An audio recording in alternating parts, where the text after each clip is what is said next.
Muri Somalia umugore yishwe arashwe amasasu menshi nyuma y'uko akatiwe urwo gupfa kubera guhamwa n'icyaha cyo kwica umukobwa w'imyaka 14 y'amavuko. Guhaye ikaze muri iyi nkuru idasanzwe ku buryo burambuye. Niba utarakora subscribe ndakwibutsa kuyikora, ukore like, share ndetse utange igitekerezo, icyifuzo cyangwa inyunganizi aho hasi muri comment. Ikaze. Hirya no hino ku isi hari inkuru ziba zikomeye kuzumva ku buryo akenshi aho byabereye usanga imitima y'abantu ihagaze, abandi bakibaza aho umuntu bwagiye. Ibyabereye mu ntara ya Puntland muri Somalia ni zimwe mu nkuru zikomeye cyane bigoye kuzumva no kuzakira umutima. Ni inkuru rero ivuga ku umwana wahohotewe ndetse n'ubutabera bukomeye bwatanzwe, aho ari amategeko abaturage bishyiriyeho nayo yashyizwe mu bikorwa. Mu mujyi wa Garkacyo ni mu gihugu cya Somalia, ni kamwe mu duce kamaze iminsi kumvikanamo ihohoterwa rikomeye, kumvikanamo kandi ibibazo by'umutekano muke cyane cyane muri ako gace. Umugore rero witwa Odon Mahmoud Diriye yishwe arashwe urusaya rw'amasasu ejo kuwa kabiri. Ibyo byabaye nyuma y'uko rero urukiko aho muri icyo gihugu rwamuhamije icyaha n'icyaha cyo kwica umukobwa w'imyaka 14 witwaga Sabrin Sailan Abdire. Iki cyaha rero ni icyaha cyafashwe nk'ikidasanzwe, gusa impamvu kidasanzwe ntago ari uburemere bwacyo gusa, ahubwo ni ukubera ari gake cyane muri ako gace umugore cyangwa igitsina gore gikatirwa igihano cy'urupfu aho ngaho muri ako gace. Uwo mukobwa Sabrin yari umwana w'umukobwa muto cyane wagize ubuzima bugoye kuva akiri muto cyane. BBC ivuga ko uyu mwana yabaye imfubyi afite umwaka umwe w'amavuko nyuma y'uko ababyeyi be bombi bapfuye mu gihe gito nyuma y'uko yari amaze kuvuka. Kuva ubwo ngubwo rero umwana afite umwaka umwe yagiye arerwa n'abo mu muryango we batandukanye, abaho mu buzima butari bworoshye, ariko ni ubuzima wabonaga ko bufite icyizere cy'ejo hazaza hashobora kuzamubera heza kurushaho. Mu mwaka ushize rero nyirasenge w'uyu mwana yemeye ko ajya kuba mu rugo rwa Odon Mahmoud Diriye, aho rero yajyanywe nk'umukozi wo mu rugo. Ibyo byatewe n'uko uwo muryango wari ukeneye umuntu ubafasha cyane cyane ku mirimo yo mu rugo. Birumvikana umwana yaragiye kuba umukozi wo mu rugo nubwo yari atarageza ku myaka y'ubukure. Icyakora aho kugira ngo ubuzima bwe bube bwiza ugereranyije n'uko bwari bumeze mbere, uyu mwana Sabrini yisanze mu buzima bwuzuyemo ubusharire, ubuzima bubi cyane, ihohoterwa, akababazwa, akagirirwa nabi ndetse n'ibindi bintu bibi byose bibaho.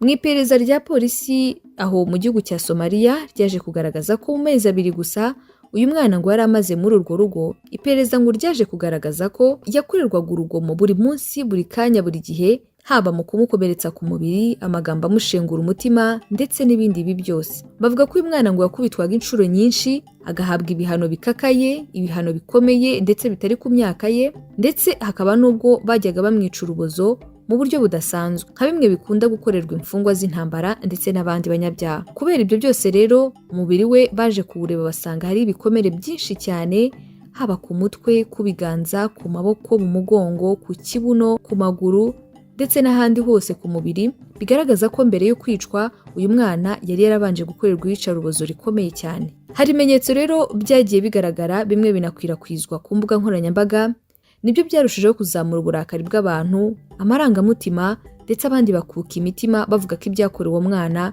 ari ibya kinyamaswa. Muri telefone ya wa mugore Odon Mahmoud Diriye wamukoreshaga, polisi yaje kuyifata ndetse baje gusangamo amashusho n'amajwi yafashwe agaragaza ubugome wa mwana Sabrini yakorerwaga mu mezi 2 yamaze muri urwo rugo. Amwe muri ayo mashusho rero yaje kugera hanze ndetse agakwirakwira no mu bantu. N'ubu ngubu akaba agaragara hamwe ku mbuga nkoranyambaga cyane z'abantu bo muri Somalia. Ni amashusho yaje gukwirakwira mbere y'uko n'urubanza rutangira. Kuba rero ayo mashusho yarakwirakwiye mbere y'uko urubanza rutangira, ibyo bintu byatumye umujinya, agahinda, uburakari bukomeye byiyongera mu baturage baho muri Somalia. Mu majwi amwe rero uwo mugore Odon yumvikanye avuga amagambo yatunguye abantu benshi. Hari aho yavugaga ati, ndi kuryoherwa no kubabara, ndaryoherwa no kubabara kwawe. Aya ni amagambo rero yaje guteza uburakari bwinshi cyane mu bantu, asembura abantu cyane kubera ko yagaragazaga urwego rw'ubugome ndetse n'inabi uyu mubyeyi yagiraga uyu mwana. Mu isuzuma ryakozwe ku murambo w'umwana nyakwigendera Sabrini ryagaragaje ibisebe binini cyane, ibikomere byinshi cyane. Ni ibikomere byari byaratewe n'uko hari aho bamukubitaga inkoni, ibyuma, bikagaragaza ko umwana atishwa ako kanya, ahubwo ko yaba yarabanje kunyura mu bubabare bukomeye cyane mbere y'uko apfa. Uko polisi yakomezaga gusohora ibimenyetso, ni nako umujinya wa rubanda n'abandi baturage wakomezaga kwiyongera. Abantu benshi bakunze kugaragara bibaza uburyo umwana muto utagira kivurira yashoboraga guhohoterwa agakorerwa ubugome nk'ubwo ngubwo bungana gutyo, nyamara ari mu rugo rw'abagombaga kumurinda. Urubanza rero rw'umugore Hodon Mahmoud Dirie rwaraburanishijwe byihuse bitewe n'igitutu cy'abaturage, mu gihe umujyi wa Garkacyo wari wuzuye cyane, abantu barakaye hirya no hino, usanga aricyo kiganiro abantu bose bafite. Bidatinze urukiko rwaje kumuhamya icyaha cyo kwica Sabrini, maze rwemeza ko ahabwa igihano cy'urupfu hashingiwe ku itegeko ndetse n'umugenzo w'itegeko rya Islam wemerera umuryango wiciwe gusaba ko uwishe nawe yicwa aho guhabwa impozamarira mu mafaranga. Ibyo ni ibintu bisanzwe kandi bikunda gukorwa aho ngaho muri Somalia. Abategetsi rero bavuze ko iki cyemezo cyafashwe nyuma y'uko umuryango wa Sabrini wasabye ubutabera bukomeye, aho kwemera guhabwa indishyi z'amafaranga bakemera ko uwishe umwana wabo nawe yakwicwa. Bidatinze rero igihano cy'urupfu bakarasa amasasu menshi cyane byarangiye gishyizwe mu bikorwa, ndetse ni igihano cyabereye mu ruhame. Kandi bamwe mu bo mu muryango wa Sabrini ndetse n'abahodon Mahmoud Dirie bari bahari ubwo yicwaga nawe, nk'uko byanemejwe na guverineri w'aka karere ni Faisal Sheikh Ali. Gushyira mu bikorwa rero igihano cy'urupfu kuri uyu mugore byaje kandi bikurikira itegeko riherutse gushyirwaho aho muri Puntland.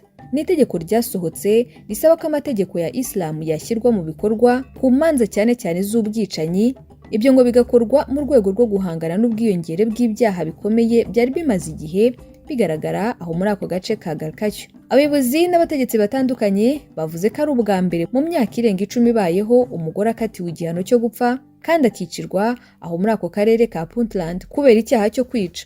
Icyo gihano cyaherukaga guhabwa umugore mu mwaka wa 2013 ubwo abantu 13 bo mu mutwe wa Al-Shabaab bari mu mugore umwe bishwe barashwe urufaya bazira uruhare rwabo mu kwica umwe mu bahanga mu idini ya Islam aho muri ako gace. Icyakora icyo gihe gushyira mu bikorwa iby'icyo gihano kwica abantu ntabwo byabereye mu ruhame kubera ko ari abantu bake babirebaga. Iyicwa ry'umwana w'umukobwa Sabrini ryateye uburakari bukomeye cyane mu gace ka Puntland ndetse no hirya no hino muri Somalia, kongeraho n'abamenye ayo makuru hirya no hino ku isi, by'umwihariko ku mugabane wa Afurika. Abavuga ko baharanira uburenganzira bwa muntu, abakuru b'imiryango ndetse n'abategetsi batandukanye aho muri Somalia basabye ko ubutabera butagarukira gusa ku gihano cyahawe uwamwishe, ahubwo ko bakwiriye no gukaza ingamba zo kurengera abana ndetse n'abakozi bo mu rugo, ngo kubera ko ari icyiciro cy'abantu bakunze kuba bari mu byago kubera ko bahohoterwa cyane, nyamara ngo bigakorwa mu ibanga kandi kenshi bikisubiramo,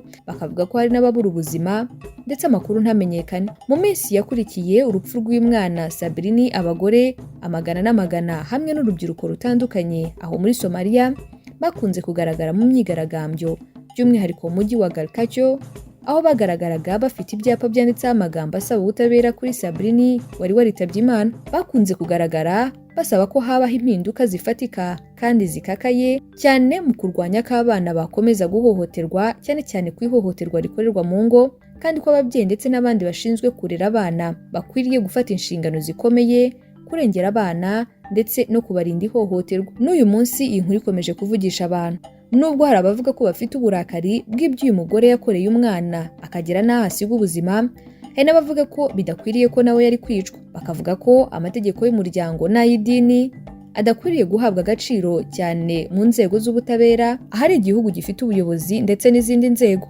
Bakavuga ko niba ari igihano cya burundu yari gufungwa, ngo kubera ko kumwica ntaho biba bitaniye n'icyaha nawe yakoze cyo kwica. Ibi ariko bikwiriye gusiga isomo yaba ku batuye muri ako gace ka Puntland ndetse no ku isi yose muri rusange, kubera ko ihohoterwa rikorerwa abana rishobora kuba rihari kandi aho uri, aho ngende n'abandi ugasanga biri kuba bigahishirwa kandi bidakwiriye cyane ku mwana. Ngayo nguko nibyo byabereye muri Somalia Puntland. Mwakoze kubana natwe, ndakwibutsa gukora subscribe niba utarayikora, like, share ndetse ntutinye no gutanga igitekerezo, icyifuzo cyangwa inyunganizi aho hasi muri comment. Dusubire mu yandi makuru n'inkuru ziza kuba zigezweho naho ubutaha.